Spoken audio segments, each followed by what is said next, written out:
جب شادی کا موقع آتا ہے تو کہتے ہیں بار بار تھوڑی ہوتا ہے، بار بار تو نہیں ہوتی، لیکن مجھ سے کیوں کچھ کرتے ہو؟ کہ تمہارا دشمن رب کا دشمن، تیری نبی کا دشمن، اس کو راضی کیوں کرتے ہو؟ کام وہ کرو جسے تم راضی، تمہارا خاندان راضی، تمہارے نبی راضی، تمہارا رب راضی۔ اس لیے امام عشق محبت کہتے ہیں کام وہ لے لیجئے جو تم کو راضی کرے، ٹھیک ہو نام رضا تم پہ کر لو۔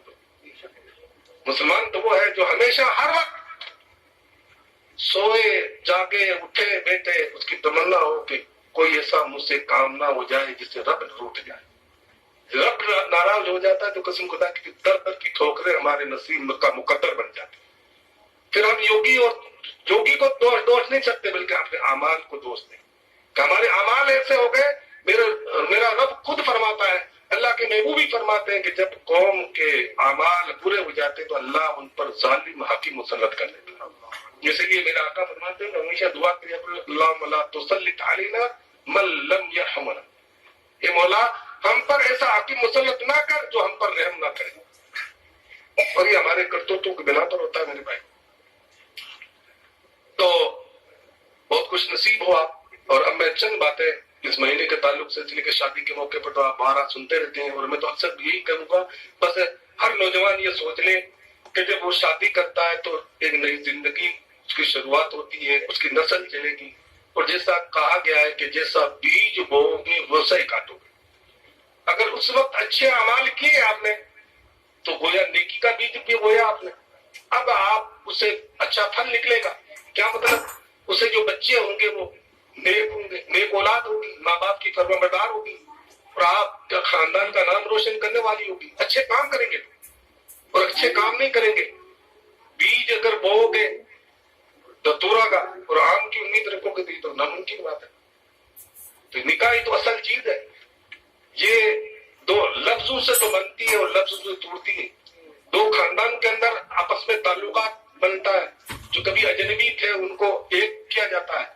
تو ایسے موقع پر تو ہمیں وہ کام کرنا چاہیے کہ زیادہ سے زیادہ رب راضی ہونے والا کام، کہ رب کو راضی کرو۔ اور میرے پیرا نبی دستگیر رضی اللہ تعالیٰ ارشاد فرماتے ہیں کہ میں نے پوری دنیا کا جائزہ لیا تو مجھے دو چیزوں سے افضل کوئی اعمال میری نظر میں نہیں۔ یہ پیرا نبی دستگیر رضی اللہ تعالیٰ کا قول ہے۔ آپ فرماتے ہیں کہ دو چیزیں مجھے پسند آئی، ایک تو اپنے خاندان، اپنے رشتہ دار اور غریبوں کو، امیروں کو، بزرگوں کو، سب کو کھانا کھلانا۔ پیرا نبی دستگیر رحمۃ اللہ علیہ فرماتے ہیں کہ اللہ اگر مجھے دنیا دیتا تو میں ہمیشہ غربا اور مساکین کو کھانا کھلاتا۔ اسی لیے بزرگان دین کے یہاں مزارات پر لنگر چلتے، تو الحمدللہ آج کی محفل کے اندر کھانا بھی ہم نے کھایا۔ تو یہ پیرا نبی دستگیر رضی اللہ تعالیٰ کی پسندیدہ چیز۔ اور ایک فرمایا حسن خلق، اچھے اخلاق، کہ جس کا اچھا اخلاق ہوگا اللہ تعالیٰ اس اخلاق کے بنیاد پر اس کی مغفرت فرماتی ہے۔ ایک حدیث میں تو میرا آقا فرماتے کہ ما من شیء یوضع فی المیزان من اثقل من حسن الخلق، کہ میزان میں عمل کے اندر اللہ تبارک و تعالیٰ کہ یہاں کوئی بھی نیکی اچھے اخلاق سے بھاری نہیں ہوگی۔ تو اچھے اخلاق کا مطلب کیا؟ اخلاق کی جب تعریف پوچھی گئی امام راضی سے، امام راضی فرماتے ہیں کہ وہ نفس اور وہ آدمی کا ذہن، دماغ، دل کہ خود بخود نیکی کی طرف راغب ہو جائے، اسے برائی کی طرف لے جائے ہی نہیں۔ وہ اٹھے تو اس کا اٹھنا سنت کے مطابق، اس کا بیٹھنا سنت کے مطابق، اس کا کھانا سنت کے مطابق، اس کا ہر عمل سنت کے مطابق، اس کا نکاح بھی سنت کے مطابق، اس کی سوچ بھی سنت کے مطابق۔ تو یہ سوچ لو کہ اللہ تبارک و تعالیٰ نے تمہیں اخلاق کا ملکہ بنا دیا۔ تو فرمایا اس سے بڑی کوئی دولت نہیں، یہ میدان قیامت میں میزان کے عمل میں نماز اور روزے سے بھی بھاری نیکی ہوگی۔ اس سے اندازہ کیا ہوتا کہ جو بچہ ضد کرتا ہو کہ نہیں ہماری شادی میں تو ڈی جے آنا چاہیے، سمجھ اس کے اخلاق اچھے نہیں، اخلاق اچھے نہیں ہے تو بیج بھی وہ برائی کا بوئے گا تو اگے گا بھی وہی بیج۔ پھر ہم تمنا آرزو نہیں کر سکتے کہ اسے اچھی اولاد ہوگی، پھر ہم جیسے کے پاس جاؤ گے قاری صاحب تعبیر کر دو، کسی اور کے پاس جاؤ گے تعبیر کر دو۔ اب تعبیر کیا، تو ظاہر بات ہے کہ یہ جو دعا ہوتی ہے تو دعا اسی کو ملتی ہے جو دعا والا کام کرتا ہے۔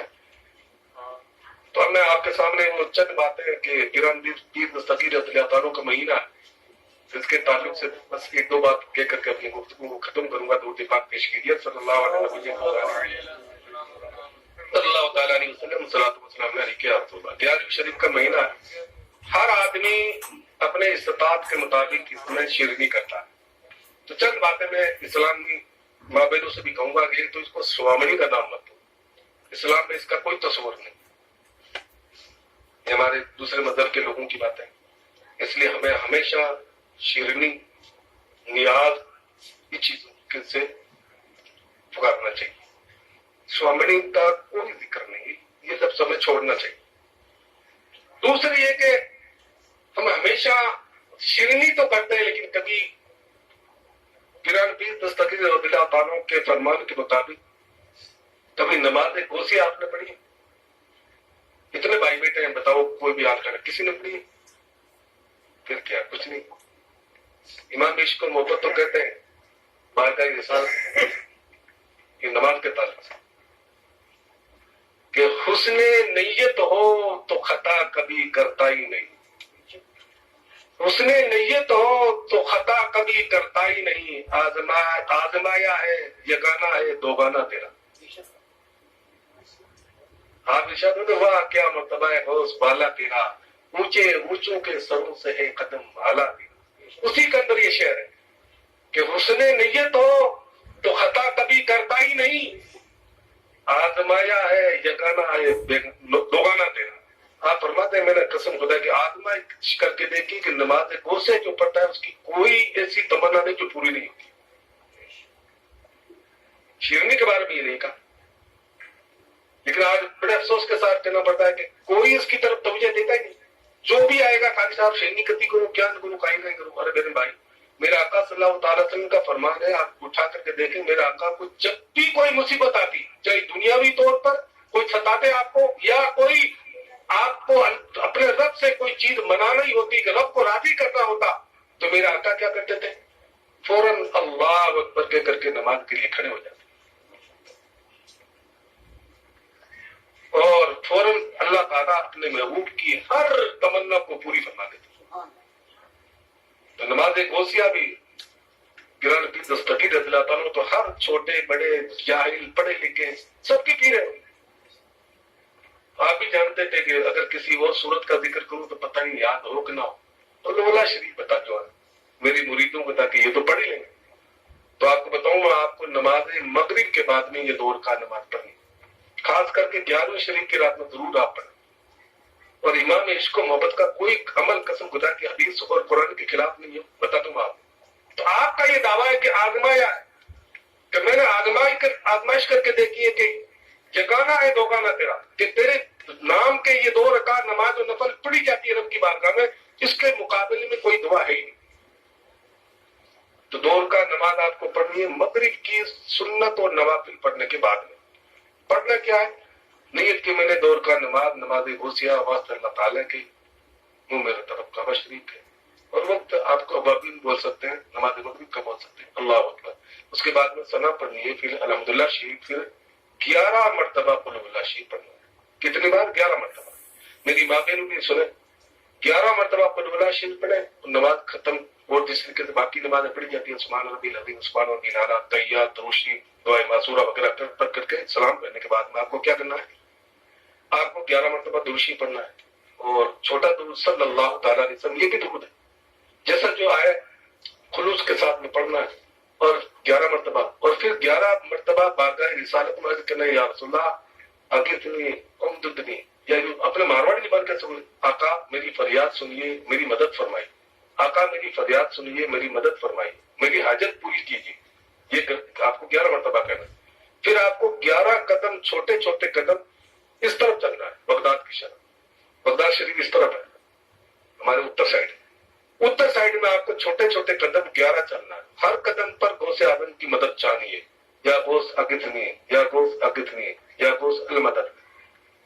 اور پھر اللہ کی بارگاہ میں پیران پیر دستگیر رضی اللہ تعالیٰ کو وسیلہ بنا کر میری مولا تیری بارگاہ میں دور اور میرے غوث اعظم رضی اللہ عنہ کے صدقے میں قبول فرما لے، اور پھر اپنی حاجت کو وہاں بیان کریں اپنے زبان سے. کوئی دنیا کی کوئی عقبہ کی ایسی حاجت نہیں ہوگی جو جائز ہو اور اللہ کی بارگاہ میں قبول نہ ہو. انشاءاللہ ضرور قبول. یہ 2 رکعت نماز آپ پڑھیں گے تو یقین مانیے انشاءاللہ، اور میرا بھی یہ معمول رہا ہے، میں الحمدللہ پڑھتا ہوں، اور میں آپ یقین مانیے جب آپ دل سے یہ پڑھیں گے تو آپ کی کوئی ایسی جائز مراد نہیں ہوگی جو پوری نہیں ہوگی. یہ آزمایا ہوا کام ہے.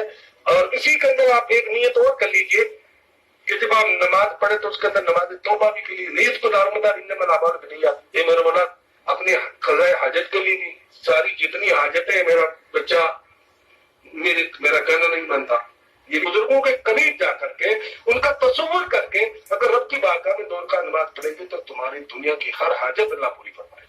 لیکن ایک میری عرض ہے آپ سے کہ جب بھی مانگو تو اور ساری باتیں تو درکنار، ایک بات ضرور مانگنا، مولا جب مروں تو میرا خاتمہ ایمان پہ ہوتا. یہ اتنی بڑی دعا ہے قسم خدا. میں کبھی سورہ یوسف پڑھتا ہوں تو میں سوتا ہوں یا اللہ تعالیٰ نے حضرت یوسف علیہ السلام کو بن مانگے سب کچھ عطا کر دیا. مصر کی شاہی مانگی نہیں تھی، بادشاہ مانگی نہیں، قرآن تک دے، بلکہ خود اعتراف کرتے ہیں رب قد آتا ہی نہیں ہے، رب قد آتا ہی نہیں. اے مولا تحقیق تو نے مجھے عطا کی مصر کی بادشاہی، اور مجھے خوابوں کی تعبیر کا علم تو نے اپنے فضل سے دیا. میں نے مانگا نہیں، تو نے دیا، تیرا شکر. یہ تو شکر کیا.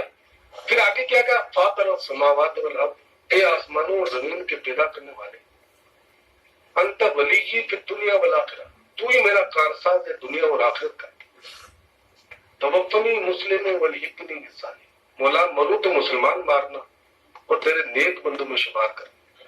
ایک پیغمبر کی دعا، اور پیغمبر کی دعا امت کے حق میں واقعی بتا دوں گا. وہ معصوم ہے، انہوں نے کوئی زندگی میں کوئی گناہ نہیں کیا، لیکن یہ اپنی امت کے لیے مانگا اور ہمیں سبق دیا کہ جب بھی دعا مانگو تو اور دعا مانگو نہ مانگو یہ ضرور مانگنا کہ اللہ میں مروں تو مجھے ایمان کی دولت نصیب کرے. اس لیے کہ معمولی بات نہیں ہے. یہاں امام راضی کا ایک اور بیان کر کے اپنی گفتگو کو ختم کروں گا. آپ یہ مت سوچنا کہ یہ قاری صاحب یہ کیا کر رہے ہیں، مسلمان ہیں تو مسلمان ہی مریں گے، نہیں. مولانا روم فرماتے ہیں اگر استدلال کار دین بدی فخر راضی رازدار دی بدی. آپ فرماتے ہیں اگر دلیلوں سے کام چلتا، ہائے ہائے، اگر دلائل سے کام دین کا چل جاتا تو امام فخر الدین رازی رحمۃ اللہ علیہ دین کے رازدار ہوتے، سارے دین کے رازدار ہوتے. اس لیے کوئی ایسا آج تک عالم بہت کم گزرے جن جو فقات کے اندر، جو تفسیر کے اندر، علم الکلام کے اندر ان کا کوئی ثانی نہیں تھا. لیکن جانتے ہو آخری وقت میں کیا ہوا؟ موت کا وقت آیا، شیطان آیا، کہنے لگا راضی تمہیں اپنے علم پر بڑا ناز ہے، تم سے کوئی آج تک علم کلام علم فقہ کے اندر کوئی بادی نہیں مار سکا. آج میں تم سے سوال کرتا ہوں، مجھے ایک ہی جواب دو. تم کہتے ہو اللہ ایک ہے، دلیل دو. امام راضی دلیل دیتے گئے، شیطان دلیل کو رد کرتا گیا. آخری وقت امام راضی اپنے زمانے کا سب سے بڑا مفسر اس دنیا کو چھوڑ رہا ہے، شیطان سے مقابلہ ہے. کیا دلیل سے ثابت کرو اللہ ایک ہے. آپ ثابت کرتے گئے، شیطان رد کرتا گیا. 1 2 نہیں 360 شیطان 360 دلیلیں مانگی اللہ ایک ہونے کے لیے، 360 دلیلیں دیتے گئے. قریب تھا کہ امام راضی کا انتقال، یہ کون فرما رہے بتاؤں آپ کو؟ امام عشق و محبت نے اپنے ملفوظات کے اندر اس کا ذکر فرمایا. آپ فرماتے ہیں قریب تھا کہ امام راضی کا آخر وقت میں مرتد ہو جاتے تھے. ایسی دلیلیں شیطان دیتا تھا، اس لیے کہ وہ تو فرشتوں کا استاد تھا. کہا تم اپنے علم پر بڑا ناز ہے، تو ثابت کرو کہ اللہ ایک ہے. ہر دلیل دیتے رہو، ٹھکراتا گیا. 360 سوال کیے اور دلیل سے ثابت کرتا رہے امام راضی، اور وہ شیطان ٹھکراتا رہا. آخر وقت کے اندر حلق کے اندر جان آ گئی. وہ سوال پر سوال کر رہا ہے کہ آپ کی پیر مرشد نجم الدین کبریٰ علیہ رحمۃ بہت دور سے، اس لیے کہتے ہیں کہ اپنا ہاتھ کسی مرشد کے ہاتھ میں ضرور دیا کرو، وہ تمہاری مدد مرتے وقت بھی کریں گے۔ وہ کہیں دور تھے، ارشاد فرمانے لگے امام راضی کیوں نہیں کہتے تھے کہ میں نے بلا دلیل اللہ کو ایک مانا۔ پتہ چلا دلیل سے اللہ کو ایک کرنا، ثابت کرنا، یہ بھی ہمارے بس کی بات نہیں ہے۔ شیطان امام راضی کے قول کو رد کرتا گیا، ہماری آپ کی اوقات کیا؟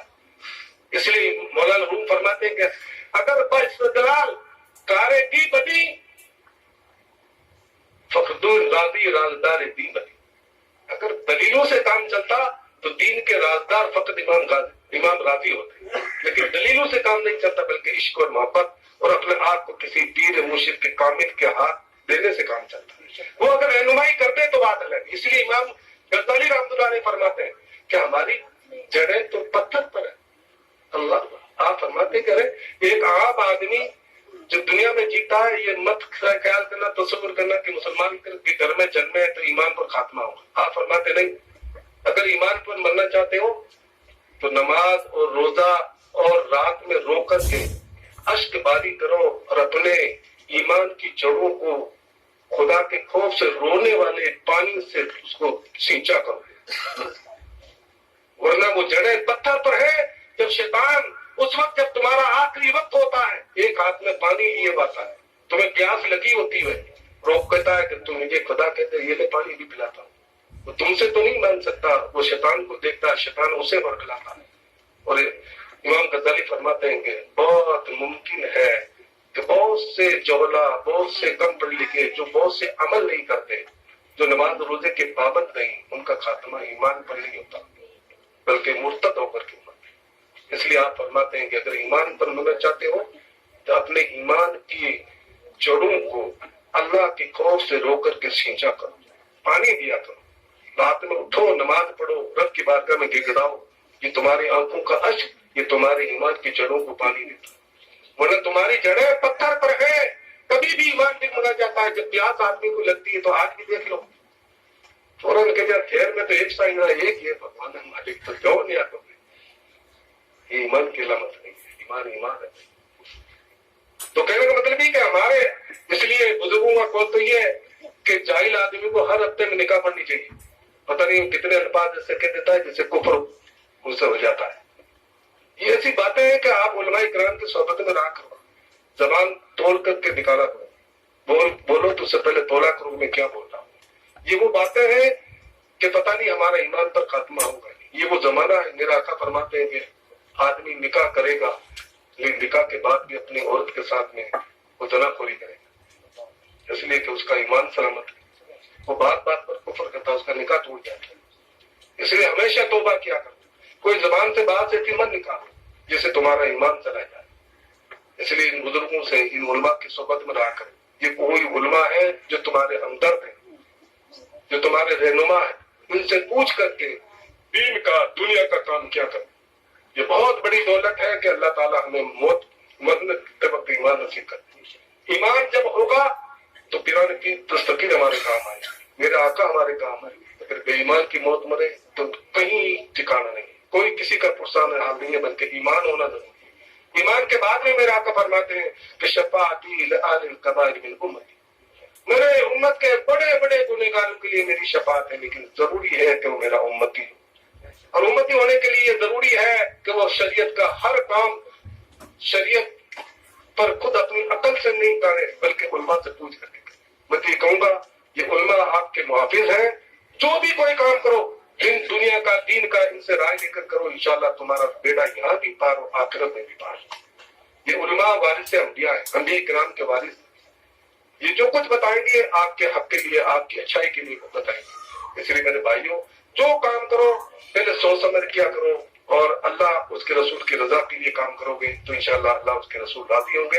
اس لیے میں آپ سے گزارش کروں گا کہ یہ دور کا نماز نفل ضرور پڑھے۔ پیران پیر دستگیر اللہ عنہ سے یہ منقول ہے، اور آپ فرماتے ہیں کہ یہ دور کا نماز مجربات میں سے ہے، آپ کی دعا ہو قبول ہو کہ نہ ہو اور جگہ، لیکن یہاں دعا کو ضرور قبول ہوگی۔ اس لیے کہ کچھ خاص مقامات ہوتے ہیں، کچھ خاص ایسی دعائیں ہوتی ہیں، کچھ خاص ایسے نوافل ہوا کرتے ہیں جن کو اللہ تبارک و تعالیٰ اپنے فضل سے بزرگوں کے صدقے میں ضرور اپنی بارگاہ میں قبول کرتا ہے۔ اس لیے امام عشق و محبت کہتے ہیں کام وہ لے لیجئے جو تم کو راضی کرے، ٹھیک ہو نام رضا تم پہ کروڑوں دو، اللہ تبارک و تعالیٰ کی بارگاہ میں دعا ہے کہ خالق قدوس کل جو شادی ہونے والی ہے ہمارے بھائی احسان کی، اللہ تعالیٰ ہر گھر میں ایسا احسان جیسا بچہ پیدا کرے جو اپنے ماں باپ کے سامنے یہ ضد نہ کرے کہ میں تو ڈی جے آئے گی تبھی دلہا بنوں گا، بلکہ یہ کہے کہ میں تو دلہا اس وقت بنوں گا جب اللہ اس کے رسول کی رضا والے کام کروں گی۔ ماں باپ سے کہے کہ میں ایسا نہیں کروں گا، بلکہ میں تو اللہ اس کے رسول یا ہمارے بزرگوں سے ہمارے علماء سے پوچھ لو، جو کام وہ کہیں گے ویسا ہی میں کروں گا۔ انشاءاللہ اس سے بچے پیدا ہوں گے ہمارے خاندان کے اندر تو قوم کا بھی نام روشن ہوگا، سماج کا بھی نام روشن ہوگا۔ اب میں آپ کو بتا دوں کہ اسلام میں کوئی نوست نہیں ہے، لیکن 3 باتوں میں نوست بتائیے۔ اب آپ کہنا بھول گئے، یہ ضروری بات ہے، یہ بات کہیں گے اب منگانی ارا منکی آئے گی آدھی مانا بھی مانا نا، میں کہتا ہوں۔ اور میں نے تو صدر الشریعہ علیہ رحمت کی بارش دل کر یہ پڑھ کر آیا ہوں کہ اگر کوئی آدمی شرک یہ مان لے کہ اتی کر میں دوں گا منکی آئے گی یا کوئی چھینک دیو اور اس کو مان لیا تو آپ فرماتے کہ وہ کافر ہو گیا، مسلمان ہے، اس نے شرک کر لیا۔ میں نے لکھ لیا، میں اکثر یہ باتیں نوٹ کر لیا کرتا ہوں، تو آپ فرماتے کہ انہوں نے شرک کیا؟ تو آپ مجھے بتاؤ کوئی آج تو کوئی نہیں ہے ان کو کوئی چھینک آئے گا ہمارا کام نہیں رہا، آپ منکی آئے گی ایسا کبھی مت ماننا، یہ شرک ہے۔ اور شرک کا مطلب کیا ہوا؟ آپ کا ایمان چلا، آپ کا نکاح چلا۔ لیکن آپ فرماتے ہیں کہ 3 چیزوں میں نوست اور برکت ضرور ہے۔ میں نے کہیں نہیں پڑھا 3 کے علاوہ مولانا، 3 چیزوں میں میرا آقا نے فرمایا جس کا ذکر علامہ غزالی نے مکاشفۃ القلوب میں فرمایا۔ آپ فرماتے ہیں کہ اللہ کے نبی کا فرمایا کہ 3 چیزوں میں نوست ہے، 3 چیزوں میں برکت ہے۔ فرمایا ایک عورت، گھوڑا اور گھر میں، ان 3 چیزوں میں برکت بھی اور نوست بھی۔ پھر آپ فرماتے ہیں کہ گھر کی نوست تو یہ ہے کہ وہ دبیو چاروں مہروں بھی نہ یہ کنٹینیو ہوا بنا آپ بند مکان بناؤ، نہیں بند مکان تو ہوگا نہیں، لیکن چور طرف سے کھلا ہونا چاہیے، ہوا روشنی چور طرف لانی چاہیے، یہ پہلا گھر کی برکت ہے پہلی۔ اور نوست یہ ہے کہ وہ گھر چور طرف سے بند ہو۔ دوسری یہ کہ پڑوسی اچھا ہو، 2 برکت ہے 2 نوست ہے۔ اگر پڑوسی اچھا نہیں ہے تو آپ فرماتے تھے حوالات بنگلو بھیج سے دوسرے جاتا رہو، زندگی بھر اٹھو تو لڑائی، سو تو لڑائی، اٹھو تو ٹینشن، سو تو ٹینشن۔ اس لیے پڑوسی اچھا ڈھونڈو اور ہوادار مکان ہو، چاہے جھونپڑوں ہی ہو، چاروں مہروں ہوا آنی چاہیے، تو فرمایا یہ برکت ہے۔ اور فرمایا گھوڑے کی برکت کیا؟ فرمایا کہ وہ اپنے مالک کا فرمانبردار ہو، مالک کہتے کھڑا کر کے بغیر باندھے بھی وہ کھڑا رہے، اور جب بھی سوار ہونے کے لیے اسے کہے تو وہ گردن جھکا دے، اپنے سوار کو سوار کر لے، تو فرمایا یہ اس کی برکت ہے۔ اور گھڑوں ہی چوکا ہے، گھڑے چانکا آنکا سب کچھ ہے، لیکن نہ تو وہ فرمانبرداری کرے اور نہ اپنے اوپر سوار ہونے دے، تو فرمایا فوراً بیچ دو اسے۔ فرمایا عورت والی بات ہے جو آپ نے دین ہے اس کے اندر ہے برکت، اور دین ہی نوست ہے۔ اس لیے نکاح کے تعلق سے اس لیے میں یہ باتیں بتانا ضروری سمجھتا ہوں۔ فرمایا عورت کی برکت یہ ہے کہ آسان نکاح ہو، ہاں اب خود جٹل بناؤ۔ صحابہ کرام کا جب نکاح ہوتا تو حضور کو بھی پتہ نہیں چلتا، میں اکثر یہ کہا کرتا ہوں، ورنہ صحابہ کرام کا عمل کیا ہوتا تھا؟ میرے آقا سے پوچھے بغیر کھانا نہیں کھاتے تھے، چہرہ نہیں دیکھتے تھے جب تک کھانا نہیں کھاتے، لیکن بات نکاح کی آتی تو شرم کرتے تھے۔ ارے آج بڑے رہا پہلے ہم نے بچپن میں دیکھا کہ ہم شرم کرتے تھے، آپ کے سامنے کبھی بچے کو گود نہیں لیتے تھے، لیتے ہو آپ دیتے تھے، پہلے آئیے بزرگ بیٹھے، کبھی لاڈ نہیں کیا ہوا انہوں نے، شرم والا باپ دیکھے۔ آج ماں دیکھو باپ دیکھو کوئی سے کوئی ملتے پتہ نہیں کیا کیا کیک گزرتے ہیں۔ تو فرمایا عورت کے اندر کیا ہے؟ 3 برکتیں، آسان نکاح۔ آسان نکاح کا مطلب پڑوسی نہیں پتہ ہونا چلے ہاتھوں ہاتھ نکاح کر لیو، وہ برکت والے نکاح۔ زیادہ ہاں بولا کرو نے، ہاں نکاح برکت والی نہیں۔ فرمایا آسان نکاح، کم مہر، اور پھر عورت اچھے اخلاق والی، تو فرمایا یہ برکت ہی برکت ہے اس عورت کا۔ اور اس کا اپوزٹ کیا؟ نکاح مشکل ہو، 10 طرح کا کھانا، 3 طرح کچھ ہے، اور میرا آقا فرمانے کہ جس نے نکاح کیا اور اس کے اندر یہ سوچا کہ خوبصورت لڑکی ایک بات میں نکاح نہیں کروں، ایک دوسروں کا من مال اگر زیادہ ملی، چاہے ماں باپ کا خیال ہو چاہے خود کا خیال ہو، میرا آقا فرماتے ہیں وہ دونوں سے محروم رہے گا۔ اب حضور نے فرما دیا، میں تو سر آنکھوں پر مال کی تمنا لے کر کے وہ شادی کرے گا، یہ گھر میں شادی کرو اپن مال ملی تو کہاں وہ محروم رہے گا، کیا مطلب؟ یا تو بد خلق عورت آئے جو روزی نہ تھا تو نچائی، یا وہ مال چلو جائے۔ اور آج ہم نے دیکھا کہ لوگوں کو لاکھوں روپئے دیے، پتہ نہیں آج وہ کہاں کما لے، گاڑیاں دی, موٹیاں دی, پتہ نہیں وہ گاڑیاں چلی نہیں کہیں. تو فرمایا جو اس نیت سے شادی کرے گا بڑے گھر میں کہ مجھے مال ملے گا یا خوبصورت لڑکی ملے گی, تو دونوں نہیں ملیں گے. اور اگر یہ سوچ کر کہ کیا مال ملے نہ ملے, میں جس میرے بیٹے کی دلہن بنا کر کے جس لڑکی کو لاؤں گا اس کے اخلاق اچھے ہونے چاہیے, تمیز ہونی چاہیے, تہذیب ہونی چاہیے, پڑھی لکھی ہونی چاہیے, نماز روزے کی پابندی کرنے والی ہونی چاہیے, اور چیز ملے کہ نہیں ملے مگر ٹھیک ہونی چاہیے. یہ نیت کر کے اگر وہ کچھ دے بھی کے دے گا تو فرمائے کہ وہ برکت والی.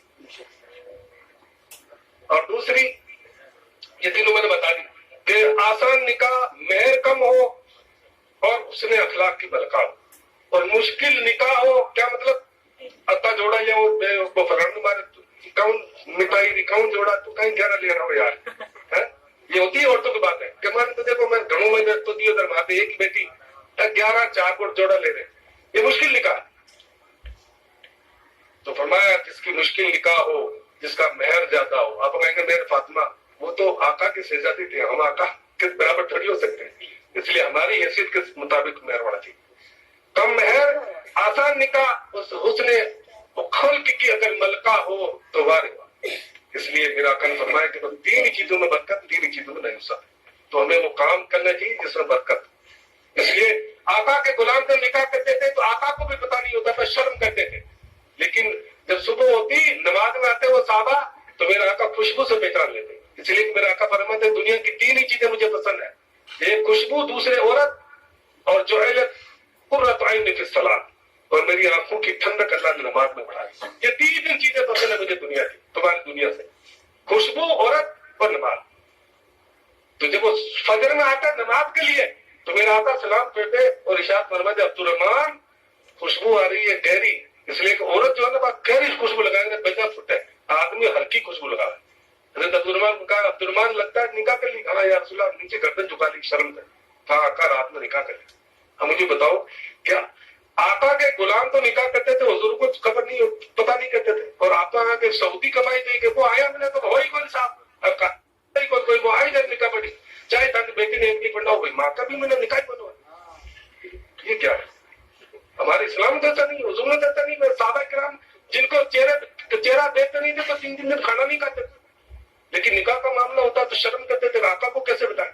تو میرا آقا نے کیا فرمایا, آؤ علم ولو بشار. عبد الرحمان نکاح تو کر لیا, مبارک ہو, لیکن ولیمہ ضرور کرنا, چاہے ایک بکری کا.